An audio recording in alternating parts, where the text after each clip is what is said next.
أعوذ بالله من الشيطان الرجيم بسم الله الرحمن الرحيم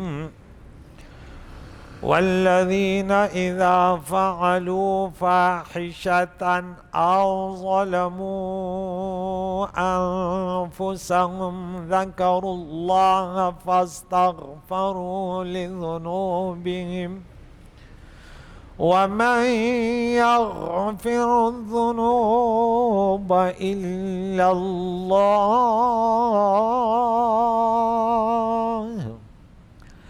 ولم يصروا على ما فعلوا وهم يعلمون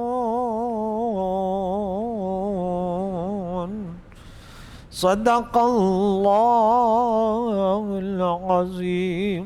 سورہ آل عمران کا درس 134 آیت تک ہو گیا تھا کہ متقی وہ لوگ ہیں جو خوشی میں تنگ دستی میں خرچ کرتے ہیں اور اپنا غصہ پی لیتے ہیں اور لوگوں کے خطاؤں کو معاف کرنے والے ہیں اور اللہ تعالیٰ احسان کرنے والوں سے محبت فرماتے ہیں۔ دوسرا ترجمہ دیکھیں، سورہ بقرہ میں ہم نے متقین پڑھا نا، اس کے بعد تیسری آیت میں الذین یؤمنون بالغیب ویقیمون الصلاۃ ومما رزقناہم، یہ ایک تعریف۔ پھر دوسری تعریف والذین یؤمنون بما انزل الیک وما انزل من قبلک بالآخرۃ، تو یہاں بھی ایک تعریف یہ کہ متقین کون ہیں؟ الذین ينفقون فی السراء والضراء والکاظمین الغیظ والعافین عن الناس واللہ یحب المحسنین۔ دوسری تعریف والذین، اور جنت ان کے لیے بھی تیار کی گئی ہے، وہ A1 ڈگری والے ہیں، اور یہ جو ہے نا اس کے بعد والے ہیں، لیکن یہ بھی ان میں کچھ لوگ ایسے ہوتے ہیں، دیکھیں انبیاء کی شان دیکھیں، صحابہ کی شان دیکھیں، اہل بیت عظام، اولیاء اللہ، یہ تو بڑے شان والے ہیں، لیکن کچھ ایسے بھی ہیں والذین اذا فعلوا فاحشۃ، کبھی کبھی وہ نفس سے غضب سے اپنے جو ان کے اندر مادے فساد کے ان سے کیا ہو جاتے ہیں؟ مغلوب ہو جاتے ہیں، او ظلموا انفسهم، یا اپنے جانوں پر ظلم کر بیٹھتے ہیں، ذکروا اللہ فاستغفروا لذنوبهم، پھر کیا کرتے ہیں کہ وہ اللہ تعالیٰ سے اپنے گناہوں کی معافی مانگ لیتے ہیں، اور وَمَن يَغْفِرُ الذُّنُوبَ إِلَّا اللَّهُ، اور اللہ کے سوا کون ہے گناہوں کو معاف کرنے والا؟ کوئی بھی نہیں ہے۔ یہاں دیکھیں سورہ نساء میں بھی آگے پڑھیں گے آیت نمبر 64 میں کہ وَلَوْ أَنَّهُمْ إِذْ ظَلَمُوا، اگر یہ جب انہوں نے اپنے اوپر ظلم کر بیٹھے تھے، جاؤ کا آپ کے پاس آتے فاستغفروا اللہ واستغفر لهم الرسول، اللہ تعالیٰ سے اپنے گناہوں کی معافی مانگ لیتے، رسول ان کے لیے اللہ کی سے مغفرت مانگ لیتے، لوجد اللہ تواب الرحیم۔ تو یہاں رب فرماتا ہے کہ اللہ کے بندوں کی شان ہے جن کے لیے وہ جنت بنائی گئی ہے جس کی چوڑائی زمین و آسمان ہے، تو وہ اگر بے حیائی کا ارتکاب یا اپنے جانوں پر ظلم کا ارتکاب کر بیٹھتے ہیں تو اللہ کو یاد کر لیتے ہیں اور اپنی گناہوں کی مغفرت طلب کر لیتے ہیں۔ اللہ کے سوا کون ہے گناہوں کو معاف کرنے والا؟ لیکن وَلَمْ يُصِرُّوا عَلَىٰ مَا فَعَلُوا وَهُمْ يَعْلَمُونَ، اور انہوں نے ان کاموں پہ جو انہوں نے کیے اس پہ اڑے نہیں رہتے، اس پر اصرار نہیں کیا تھے، وہ جانتے ہیں کہ وہ اس پر اڑے نہیں رہتے کہ ہم نے غلطی کی اور اس پر اڑے رہنا یہ بہت بڑا گناہ ہے۔ یہاں رب کریم نے جنتیوں کا شان بیان کی کہ شان نزول میں چند واقعات ہیں۔ ایک واقعہ تو یہ ہے کہ حضرت عطا نے حضرت ابن عباس سے روایت کیا کہ یہ آیت ابو مقبل نبہانی کھجور فروش کے متعلق نازل ہوئی کہ اس کے پاس ایک عورت آئی اور وہ بڑی حسین عورت تھی، اس نے اس کو دیکھا، اس نے اس کو اندر بلایا، اس سے لپٹ گیا، اسے بوسہ کنار لیا اور اس کے بعد وہ پچھتائے، نادم ہوئے، قائد و جہان کے پاس واقعہ کا ذکر کیا تو یہ آیت نازل ہوئی۔ اور سورہ ہود کی بھی 114 نمبر آیت کہ ان الحسنات یذہبن السیئات، اس میں بھی یہ واقعہ جو ہے مذکور ہے۔ دوسرا واقعہ اس میں یہ ہے، اس کے شان نزول میں، کہ ایک ثقفی صحابی کسی غزوہ میں گئے اور اپنے گھر اور بار کو ایک انصاری دوست کے حوالے کیا۔ جب وہ چلا گیا جہاد پہ تو یہ ان کے گھر میں آیا اور ان کے دل میں کچھ غلط ارادہ آیا، اس کے گھر میں داخل ہوا تو اس کی بیوی نے مدافعات کی تو انہوں نے اس کے ہاتھ کا بوسہ لیا، پھر نادم ہوئے اور روتے ہوئے چیختے ہوئے جنگل میں چلے گئے۔ جب وہ ثقفی جہاد سے واپس آئے، اس کی بیوی نے اس کو خبر دی تو وہ اس کے لیے ڈھونڈنے نکلا، اس کو تلاش کر کے ابو بکر اور حضرت عمر رضی اللہ تعالیٰ عنہ کے پاس لے کر آئے کہ شاید اس کی کوئی نجات کا راستہ نکل جائے۔ تو آقا دو جہان کے پاس آئے تو یہ جبرائیل علیہ السلام یہ حکم لے کر آئے کہ اگر یہ اپنے اوپر ظلم کر جاتے ہیں، بے حیائی کا ارتکاب کر لیں، لیکن جب وہ توبہ کر لیتے اللہ تعالیٰ ان کو معاف کر دیتا ہے۔ اسی طرح ایک اور روایت حضرت علی بیان کرتے ہیں کہ جب رسول اللہ صلی اللہ علیہ وسلم سے کوئی بھی حدیث میں سنتا، خود سنتا، تو اللہ تعالیٰ جو چاہتا ہے اس طرح میں سنتا، اسی پر عمل کرتا، لیکن کوئی اور ہوتا تو میں اسے حلف لیتا کہ قسم سے تم کہو، قسم ایسے ہی ہے، تو اس کی تردید میں کرتا۔ اور ابوبکر صدیق رضی اللہ تعالیٰ نے یہ حدیث بیان کی اور ابوبکر صدیق نے سچ کہا کہ رسول اللہ صلی اللہ علیہ وسلم نے فرمایا جو شخص بھی کوئی گناہ کرے پھر وہ اچھی طرح وضو کرے، پھر کھڑا ہو کر 2 رکعت نماز پڑھے، پھر اللہ تعالیٰ سے استغفار کرے تو اللہ تعالیٰ ان کی مغفرت فرما دیتا ہے۔ پھر حضرت ابوبکر صدیق رضی اللہ تعالیٰ نے یہ آیت پڑھی والذین اذا فعلوا فاحشۃ او ظلموا انفسهم ذکروا اللہ، یہ اس کی تاکید میں یہ آیت مبارکہ پڑھی۔ عطا بن ابی رباح بیان کرتے ہیں کہ صحابہ کرام نے عرض کیا یا رسول اللہ صلی اللہ تعالیٰ علیہ وسلم، بنی اسرائیل جو تھے کہ اللہ کے نزدیک ہم سے بہت زیادہ مکرم تھے کیا، کہ جب وہ گناہ کرتے تو ان کا کفارہ گناہ کا ان کے صبح صبحن ان کے چوکٹ پر لکھا ہوتا کہ تم اپنا کان کاٹ لو، تم اپنے ناک کاٹ لو۔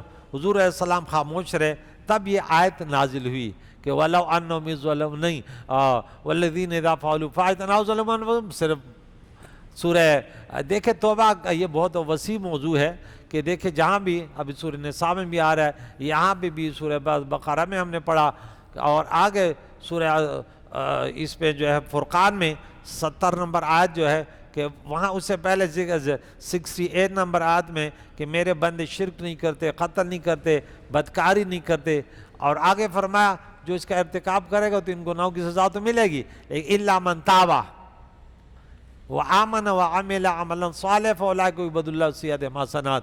وحشی رضی اللہ عنہ کے بارے میں یہ آیت نازل ہوئی کہ جب حضور علیہ السلام نے دین اسلام کی دعوت دی تو اس نے بولا کہ ان اللہ، اس نے بولا میں نے تو یہ کام کیے ہیں، اللہ تعالیٰ معاف نہیں کرتا، دین اسلام میں یہ چیزیں منع ہے، تو انہوں نے یہ آیت پڑھی کہ نہیں وہ توبہ کرے اور اعمال صالحہ کریں۔ انہیں بولا میں یا کر سکوں یا نہیں۔ پھر ان اللہ لا یغفر ان یشرک بہ ویغفر ما دون ذلک، سورہ نساء میں 48 نمبر 116 نمبر میں پڑھیں گے، 2 جگہ یہ آیت ہے۔ تو اس نے بولا ان جو اللہ چاہے میرے لیے چاہے گا نہیں۔ پھر سورہ زمر کے آیت نمبر 53 پڑھی کہ اے میرے محبوب میرے بندوں سے کہہ دے لا تقنطوا من رحمت اللہ ان اللہ یغفر الذنوب جميعا انہ هو الغفور الرحیم۔ تو اللہ تعالیٰ بخشنے والے، ہمیشہ عقیدہ یہ رکھو، لیکن شرط یہ ہے کہ انسان اس گناہ سے کیا کرے؟ توبہ کرے۔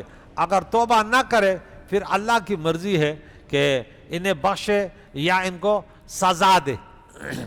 تو ایک پیاری حدیث سنا دیتا ہوں، مسلم شریف کی حدیث ہے، بخاری نے بھی یہ روایت کیا ہے لیکن ان میں کچھ الفاظ نہیں ہیں۔ یہاں یہ حدیث ذرا سماعت فرمائے۔ ابو ہریرہ فرماتے ہیں کہ پیارے آقا دو جہان نے اپنے رب عز و جل سے نقل فرمایا، یعنی حدیث قدسی ہے کہ اللہ فرماتا ہے کہ ایک بندے نے گناہ کیا اور کہا اے اللہ میرے گناہ کو بخش دے۔ اللہ تبارک و تعالی نے فرمایا میرے بندے نے گناہ کیا ہے اور اس کو یقین ہے کہ اس کا رب گناہوں کو معاف کر دیتا ہے اور گناہوں پر مواخذہ بھی فرماتا ہے۔ پھر دوبارہ بندہ گناہ کرتا اور کہتا ہے اے میرے رب میرا گناہ معاف کر دے، میری گرفت نہ فرما۔ میرا اللہ نے فرمایا بندہ جانتا ہے کہ اس کو یقین ہے کہ میرا رب گناہ معاف بھی فرماتا ہے اور گناہ پر گرفت بھی کرتا ہے۔ کہتا ہے کہ بار بار اسی طرح یہ 3 بار یا 4 مرتبہ اسی طرح اللہ کے نبی نے فرمایا۔ لیکن آخر میں یہ اس بات میں تھوڑا سا وہ ہے کہ اللہ تعالیٰ فرماتا ہے کہ میں معاف کرتا ہوں جب میرے بندے کو یقین ہو کہ جب وہ گناہ کرتا ہے، اس پر نادم ہوتا ہے، توبہ کرتا ہے، تو میں اس کو معاف کر دیتا ہوں۔ تم یہ الفاظ ہیں، تم جو چاہو کرو، میں نے تمہاری مغفرت کر دی۔ راوی نے کہا مجھے یاد نہیں، آپ نے 3 یا 4 بار فرمایا تھا جو چاہو کرو، لیکن گناہ پر اصرار نہ کرو۔ گناہ کو گناہ، ایسا نہیں کہ گناہ کو گناہ نہ سمجھے یا گناہ پہ اڑے رہے، کیونکہ چھوٹا گناہ پر بھی اڑے رہنا، چھوٹے گناہ اصرار سے چھوٹے نہیں رہتے، بڑھ جاتے ہیں، اور بڑے گناہ توبہ سے بڑے نہیں رہتے بلکہ مٹ جاتے ہیں۔ اس روایت پہ کافی جو ہے علامہ ابن حجر عسقلانی متوفی 852 اس نے کافی تشریح کی ہے۔ لیکن یاد رکھیے کہ اس میں شرط یہ ہے کہ انسان گناہ کو جائز نہ سمجھے، اور مغلوب ہو کر کوئی گناہ کر لے تو اس کو چاہیے کہ وہ توبہ کرے۔ اور اس کا یہ معنی نہیں ہے کہ اللہ تعالیٰ نے اس کے لیے مباح کر دیا جب چاہے، نہیں، یہ کرامیہ کیا ان کا وہ کہ اس قسم کا کہ انسان نے کلمہ پڑھا تو اب جو بھی کرے مواخذہ نہیں ہوگا بلکہ مواخذہ ہوگا۔ ایک اور حدیث سنا دوں، عائشہ صدیقہ رضی اللہ بیان کرتی ہے کہ رسول اللہ صلی اللہ علیہ وسلم یہ دعا کرتے تھے، اے اللہ مجھے ان لوگوں میں کر دے جو جب نیک کام کرتے ہیں تو خوش ہوتے ہیں۔ نیکی سے انسان خوش ہوتا ہے نا، کیونکہ رب کی بندگی کی، اور جب برے کام کرتے ہیں تو استغفار کرتے ہیں۔ یا اللہ مجھے ایسے بندوں میں کر دے۔ کیا ہمیں تعلیم دی کہ یہ اچھے لوگ ہیں۔ حضرت ابو ہریرہ رضی اللہ بیان کرتے ہیں کہ نبی اکرم صلی اللہ علیہ وسلم نے فرمایا 4 شخص جنت کے پاکیزہ باغوں میں ہوں گے۔ آئیے دیکھتے ہیں کہ ہم ان میں ہیں یا نہیں ہیں۔ 4 شخص جنت کے پاکیزہ باغوں میں، خوشیوں میں، دائمی خوشیوں میں، اللہ کی رضا میں، اللہ والوں کے ہم نشینیوں میں ہوں گے۔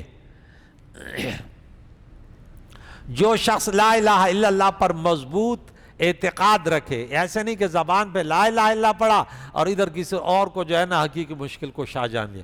لا الہ کا معنی یہی تو ہے۔ علامہ بیضاوی رحمۃ اللہ علیہ نے لا الہ الا اللہ کا بہت پیارا، اللہ کا بہت پیارا معنی ہے، بہت پیارے معنی کہ انسان جب بے قرار ہوتا ہے نا کہتے ہیں اللہ، مشکل وقت میں اللہ، جو انشاءاللہ 20ویں پارے کے پہلے صفحے میں پڑھیں گے۔ اللہ خیر عما یشرکون، پھر آگے جو ہے نا اس پہ کہ اللہ، بت پرستوں میں جب مصیبت آتی تو لات و منات و عزات، مسلمان مشکل گھڑی میں کہتے ہیں اللہ، یا اللہ، کون ہے فریاد رسوں کی فریاد سننے والے؟ اللہ۔ یہ لا الہ صرف زبان سے نہیں پڑھا، اس کا عقیدہ بھی بن گیا کہ مشکل آسان کرنے والا، رزق میں فراوانی کرنے والا، صحت دینے والا، عزت دینے والا، ہاں، یہ تمام اختیارات اللہ کے پاس ہے، باقی سب وسیلے اور اسباب ہیں۔ کیا ہے؟ بس ایسا نہیں کہ اللہ کے مقابلے میں کسی کو کھڑا کر دیا۔ اللہ کی پناہ، یہ شرک کا عقیدہ ہے۔ اہل سنت و جماعت کا ایسا عقیدہ، اٹھتے بیٹھتے اللہ، اللہ تعالیٰ میں اس گناہ سے بچائے جو ہمیں اللہ سے دور کر دے، اس گناہ سے بچائے، اور اس میں شک نہ کرے، اس میں کہ بالکل اللہ تعالیٰ ہمارے قریب ہے، ہماری فریاد ہمارے ذہنوں میں بھی جو ہے نا اللہ وہ بھی جانتا ہے، اس کو میں شک نہ ہو کہ اللہ میری مشکل آسان کرے گا یا نہیں، اللہ کو پتہ ہوگا یا نہیں، اللہ کے پاس یہ ہوگا، نہیں، اس کو عقیدہ کہ اللہ تعالیٰ جیسے مہربان کائنات میں کوئی نہیں ہو سکتا، میری سانسوں سے باخبر، میرے ذہن میں جو کچھ ہے میں یہ نہیں جانتا کہ کل میرے ذہن میں کیا ہوگا، میرا رب جانتا ہے، میں پرسوں کیا کروں گا، ترسوں کیا کروں گا، میرا آخری دن کیسے ہوگا میں نہیں جانتا، میرا رب جانتا ہے نا۔ اس پر کیا دلیل ہے؟ اب آپ سے دلیل پوچھوں تو بولے ہمارے پاس دلیل، لیکن دلیل ہے، آپ کو بتا دوں کہ ہم جو کچھ کرنے والے وہ سب ارے اللہ تو خالق اور مالک ہے، جس قلم نے لکھا اس کو بھی پتا تھا، قلم کو اللہ نے فرمایا لکھ، بولا کیا لکھو، وہ جو ہونے والے، تو فہیم کیا کرنے والا تھا، آخری دن اس کا خاتمہ کس پہ ہوگا، قلم نے وہ بھی لکھ ڈالا۔ یہ نہیں کہ ہم نے لکھ دیا ایسے کرے گا، نہیں، بل جیسے کرنے والا تھا ایسے لکھ ڈالا۔ تقدیر کے مسائل کو نہیں چھیڑنا چاہیے، کیونکہ عوام کے ذہن بڑے کمزور ہوتے ہیں، وہ کہتے ہیں چلو جنت لکھی تو جنت میں جائیں گے، جہنم لکھی تو واہ واہ تو نے تو عجیب فیصلہ کر دیا، اگر تو اعمال برے کرے تیرے لیے جنت لکھی، پھر تو یہ کوئی عدل نہیں، ہاں، اور کوئی اچھا عمل کرے اس کے لیے جہنم نہیں، یہ بھی تو ظلم ہے، اور اللہ تعالیٰ کے ہاں ایسے نہیں ہے، ہاں، اللہ ذرہ برابر بھی ظلم نہیں کرتا۔ وَمَن يَعْمَلْ مِثْقَالَ ذَرَّةٍ خَيْرًا يَرَهُ وَمَن يَعْمَلْ مِثْقَالَ ذَرَّةٍ شَرًّا يَرَهُ۔ دین سے دور رہنے والے اس طرح بکواسات، بعض حدیثیں پڑھتے ہیں ان کو غریبوں کو تشریح بھی نہیں آتی، پھر تشریح نہیں کر سکتا کیوں ایسے حدیثوں کو پڑھتا ہے، اور عوام کے سامنے پڑھنی بھی نہیں چاہیے ایسی حدیثیں جسے خود تمہیں پتہ نہیں ہے۔ نمبر 2، اور جو شخص جب نیک کام کرے تو خوش ہو اور اللہ تعالیٰ کی حمد کرے، یہ جنت کے کن نعمتوں میں ہوں گے، پاکیزہ باغات میں ہوں گے۔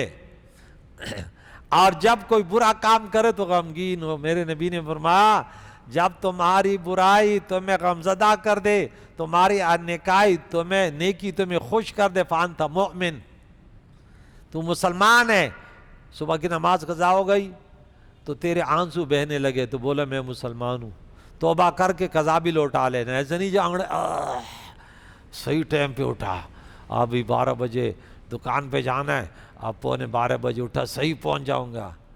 اللہ نے تمہیں اس لیے پیدا کیا تھا، کم بخت کہیں کا، تیرے کان میں تو شیطان نے پیشاب کیا۔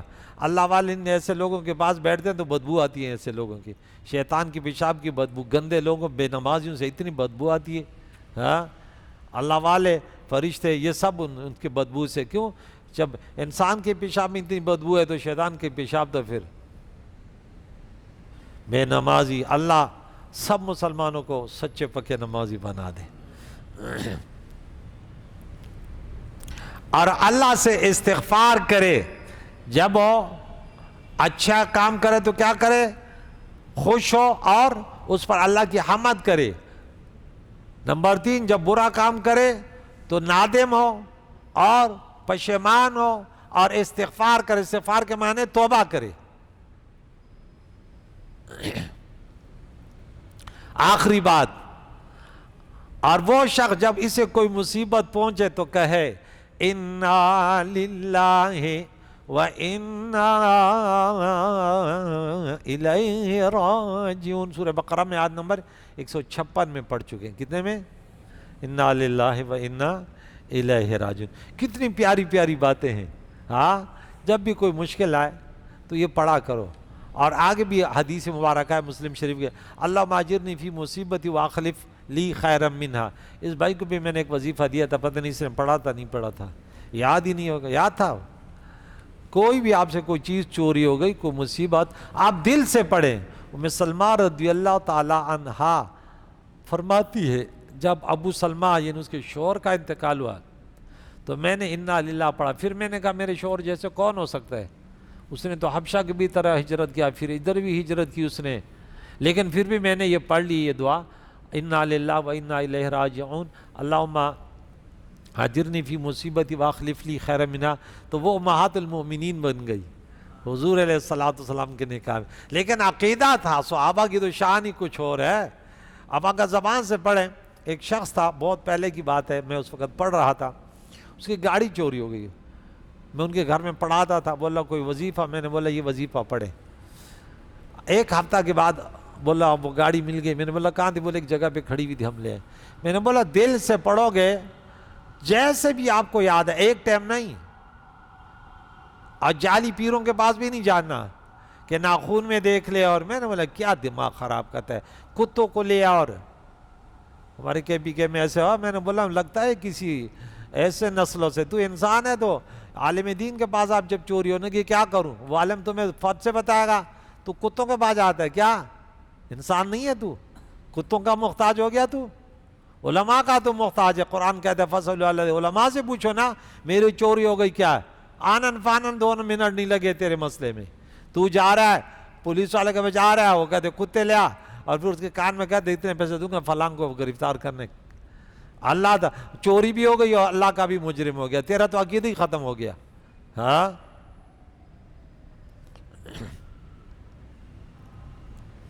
عائشہ صدیقہ رضی اللہ تعالیٰ عنہ فرماتی ہے اللہ کے نبی نے فرمایا جب کوئی بندہ گناہ کر کے غمگین ہوتا ہے تو اللہ تعالیٰ اس کو بخش دیتا ہے خواہ وہ استغفار نہ کرے.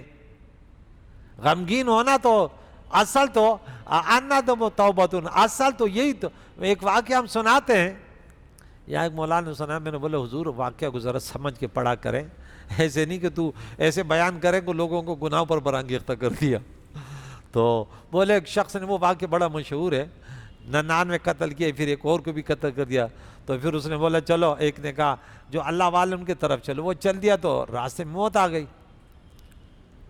تو پھر فرشتے آئے کہ چلو راستہ ناپتے ہیں, اگر نیک لوگوں کے پاس قریب ہے تو جنت میں چلا جائے گا, اور جہاں سے چلا یہ روایت بھی یہاں پہ 3 انہوں نے کی ہے کہ وہ جگہ چھوڑ دے, وہ گناہ نہ کرے اور وہ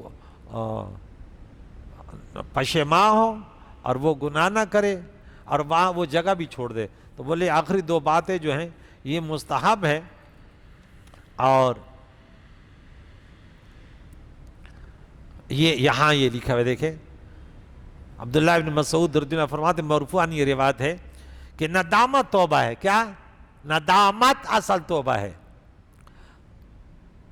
اور در حقیقت ندامت توبہ کا رکن اعظم ہے. بعض علماء نے توبہ کی شرائط میں مزید اضافہ کیا کہ وہ اس جگہ سے چلا جائے.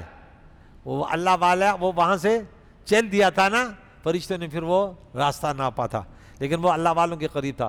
تو میں نے بولا اس کی وضاحت یوں کرو کہ وہ پشیمان ہو گیا تھا, ٹھیک ہے نا, ورنہ آپ کو تو کتنے لوگ کہیں گے کہ بھائی اب عقل مند لوگ تو پھر بڑے بڑے اعتراضات بھی کرتے ہیں نا کہ بھائی حضور علیہ السلام کے پاس لوگ بھی آئے تھے, انہوں نے کلمہ بھی پڑھا تھا, اس نے نمازیں بھی پڑھی تھی, لیکن ان کی مغفرت نہیں ہوئی, تو کیا جواب دو گے؟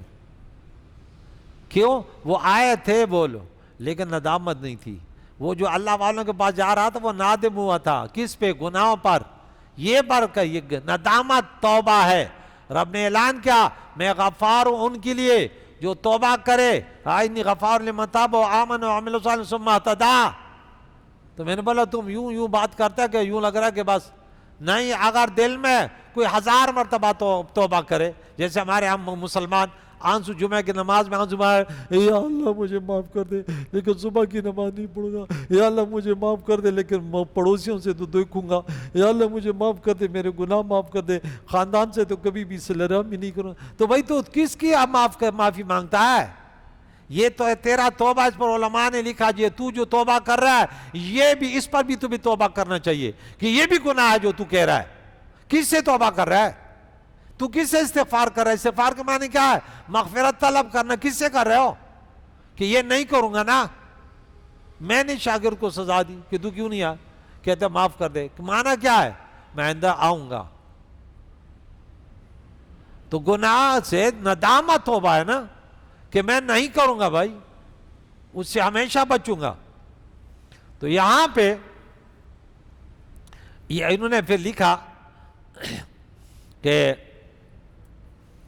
اس جگہ سے چلا جائے جہاں گناہ کیا تھا اور آخر عمر تک اس جگہ دوبارہ نہ جائے اور دوبارہ وہ گناہ نہ کرے, ورنہ اس کی توبہ باطل ہو جائے گی. پہلی اور دوسری شرط مستحب ہے. کیا مستحب ہے, ضروری نہیں ہے. وہاں چلا جائے تو اچھے لوگوں کے پاس چلے جائے, گناہوں کے مرکز کو چھوڑ دے جہاں پہ گناہ میں مبتلا ہو. اور آخری شرط باطل ہے کہ اس کی توبہ باطل ہو جائے گی. ایسے نہیں ہے کہ جب آپ نے گناہ کیا, گناہ کے لیے شرط ہے ندامت, اس وقت نہ کرنے کا عزم, اللہ سے معافی مانگنا, یہ توبہ ہے. 1000 مرتبہ اگر اس نے ایک دن میں سچی دل سے توبہ کی, 1000 مرتبہ گناہ کیا, 1000 مرتبہ معاف ہوگا. اور اس کو اصرار نہیں کہیں گے بلکہ اس کو تکرار کہیں گے. کیا کہیں گے؟ یہ اصرار علی المعاصی نہیں ہے, وَلَمْ يُصِرُّوا عَلَىٰ مَا فَعَلُوا میں نہیں ہے. یہ شرط یہ ہے کہ اس وقت ان کو ندامت ہوئی اور نہ کرنے کا اس کو چھوڑ دیا, اور آنے والے وقت میں نہ کرنے کا عزم کیا کہ یہ کام نہیں کروں گا، یہ اللہ کی نافرمانی ہے، رسول اللہ صلی اللہ علیہ وسلم کی نافرمانی ہے، اور اللہ تعالیٰ سے معافی مانگی۔ اور آخری شرط باطل ہے، کیونکہ صحیح بخاری اور صحیح مسلم میں حدیث ہے کہ بندہ بار بار گناہ کرے اور ہر گناہ کے بعد توبہ کرے تو اللہ تعالیٰ اس کو معاف کر دیتا ہے۔ تو آخری آیت پھر یہاں پہ یہ تھی، یہ بہت بڑی تفصیل ہے لیکن آگے نہیں چلتا۔ اللہ فرماتے ہیں اللہ کا جزاء مغفرۃ من ربہم، ان لوگوں کی جنہوں نے فحاشی کی بے ارتکاب کیا اور اپنے آپ پر ظلم بھی کیا۔ سب سے بڑا ظلم کیا ہے؟ شرک ہے۔ اگر اس نے شرک بھی کی، کسی انسان نے شرک کیا، لوگ کہتے ہیں اللہ مشرک کو نہیں معاف کرتا، معاف کرتا نہیں کرتا؟ مشرک کو معاف نہیں کرتا نا، معاف کرتا ہے۔ ہاں، تو ایسے کوئی گناہ نہیں، مشرک کو بھی اللہ معاف کرتا ہے۔ زندگی میں توبہ کرے اللہ تعالیٰ مرنے کے بعد معاف نہیں کرتا۔ مرنے کے بعد میں تو گناہ کبیرہ والا میں بھی اختلاف ہے، اہل سنت جماعت کہتے ہیں اللہ چاہے تو معاف کر دے گا، اللہ چاہے تو سزا دے گا، لیکن خوارج و معتزلہ کہتے ہیں نہیں بھائی، ان کو اللہ گناہ کبیرہ میں مر گیا تو وہ گیا، وہ جہنم میں رہے گا۔ معتزلہ کہتے ہیں کہ یہ تیسرے درجے میں آیا، نہ مسلمان ہے نہ کافر، اور خوارج کہتے کافر ہو گیا۔ اب ایک پارٹی ہے، میں نام نہیں لیتا، وہ بھی کہتے ہیں نماز کی قضا نہیں۔ میں نے بولا تمہیں پتہ کیوں کہتے ہیں نماز کی قضا نہیں؟ کہتے ہیں نماز قضا کی کافر ہو گیا۔ اب کافر اوپر تھوڑی ہے نماز کی قضائیں، قضائیں تو مسلمان کرے گا نا، ان کے ہاں تو کافر ہو گیا۔ بولے چھو، ہاں میں نے بولا چھو، یہ تمہیں ٹھکانے پہنچا رہا ہے، تمہیں پتہ ہی نہیں ہے۔ ہاں، تو کہتے کہ ہماری آسانی تلاش کرے، آسانی تلاش نہیں کری۔ ہاں، ہم تو کہتے تو مر گیا بے نمازی، پھر بھی اگر تو نے نماز قضا کرنے کو جائز نہیں سمجھا، ہو سکتا ہے اللہ تمہیں معاف کر دے۔ وہ کہتے نہیں بھائی، ایک کھایا ہمیشہ کے لیے کافر ہے۔ میرے رب ان کے طرف ان کا بدلہ مغفرت ہے، ان کے رب کی طرف، اور جنات ان باغات تجری بہتی ہے من تحت الانہار، ان کے نیچے نہریں، خالدین فیہا، اور یہ اس میں ہمیشہ رہیں گے۔ وَنِعْمَ اجر العاملین، اور نیک کام کرنے والوں کی کیا خوب جزا ہے۔ یا اللہ ہمیں قرآن مجید فرقان حمید بار بار پڑھنے کی توفیق عطا فرما، دوسروں تک اس پیارے پیغام کو پہنچانے کی توفیق عطا فرما، فلسطین کے مسلمانوں کی مدد فرما، ہمیں حرمین شریفین کے مساجد اور خصوصاً جو بیت المقدس پہ ان نجس اور ناپاک لوگوں کا جو حرکتیں ہیں یا اللہ، اس کے خلاف ہمیں ایک کر دے اللہ۔ یقیناً ہم اس وقت دنیا پرست بن گئے، فرقوں میں بڑھ گئے، اس لیے آج وہ ایک مٹھی لوگ ہمیں آنکھیں بھی دکھا رہے ہیں، اور ہمارے بچوں اور ہماری بچیوں اور ہماری عورتوں وہ ظلم کر رہے ہیں کہ دنیا میں مثال قائم کی، لیکن کوئی پوچھنے والا اس لیے نہیں ہے کہ کفر ملت واحدہ ہے۔ مسلمانوں ایک ہو جاؤ، نماز قضا کرنا چھوڑ دو، اپنے گناہوں پر توبہ کرو۔ میں تم سے وعدہ کرتا ہوں اگر جیت ہماری نہ ہوئی تو جو سزا مجرم کی، یہ میرا نمبر میں آپ کو دے دیتا ہوں، 980340 9866 پھر مجھ سے پوچھے کہ آپ نے یہ کہا، کیونکہ رب کریم کا وعدہ ہے کہ کیا ہے کہ اللہ تمہاری مدد کرے گا۔ وَيَنْصُرْكُمُ اللَّهُ فَلَا غَالِبَ لَكُمْ، سورہ نمبر 3 یہ جو پڑھ رہے ہیں 160 نمبر پہ آئے گا۔ اور اس کے علاوہ ان تصبروا وتتقوا لا يضركم كيدهم شيئا، ہمیں تکلیف پہنچا رہے ہیں کون؟ اسرائیل پہنچا رہے ہیں نا، کیونکہ ہم اللہ تعالیٰ کے گھروں پہ آج ہمارے کسی دوست کا گھر بگڑے تو ہمیں دکھ ہوگا نہیں ہوگا؟ بیت المقدس یہ تو انبیاء سابقین کا قبلہ ہے، تو اس کی حفاظت ہم پر فرض ہے، تو ہم سے تو پوچھا جائے گا۔ اللہ تعالیٰ ہم سب کو اس کی آزادی کے لیے متحد کر دے۔ یا اللہ حکمرانوں کو امریکہ کا خوف نہیں، غیروں کا خوف نہیں، تیرا خوف ان کے دلوں میں پیدا ہو کہ ایک دن تو ویسے بھی جانا ہے، سلطان صلاح الدین کی یادیں تازہ کرنے کے لیے۔ سب کو جن کے پاس اختیارات ہے، ہمارے پاس اختیارات نہیں، ہم تو صرف مسجد میں کہہ کے زبانی کہہ دیتے ہیں۔ یا اللہ تعالیٰ اگر ہمارے پاس اختیارات آئیں گے تو انشاءاللہ دنیا میں دوسرا سورج نہیں نکلے گا پہلے دن سے کہ ہم وہاں تک پہنچ جائیں گے۔ یہ ایٹم بم ہم نے اس لیے پھر تیار نہیں کیا کہ اسے اچار بنائیں گے، ارے اسے کیا کرنا ہے؟ اللہ کے گھروں کو نہ بچائے تو کیا کریں؟ ایسے زندگی کو کیا کریں گے؟ کیا ضرورت ہے ایسے کہ میری عزت کوئی لوٹ لے؟ میں زندگی نہیں چاہتا، اور میرے رب کے گھر کو کوئی ویران کر دے، اس پر حملہ کرے، مسلمانوں کی یہ حالت کرے، پھر بھی میرا جینا، ایسے جینے سے کیا فائدہ؟ اللہ تعالیٰ ہم سب کو اس میں مسلمانوں کو کہ آج جو فلسطینیوں پر کچھ ہو رہا ہے، آج بہت بڑا ظلم ہو رہا ہے، ہمیں بہت بڑا دکھ ہو رہا ہے، یا اللہ ہم سب کو متحد کر دے اس پر۔ یا اللہ ان سے اس ظلم و ستم کے، یا اللہ تعالیٰ جو انہوں نے وہ آگے ڈھائی ہوئی، یا اللہ ان کو دور فرما دے۔ کریم اللہ امن کا جینا مسلمانوں کو نصیب فرما۔ صلی اللہ تعالیٰ محمد و صحبہ اجمعین برحمتک۔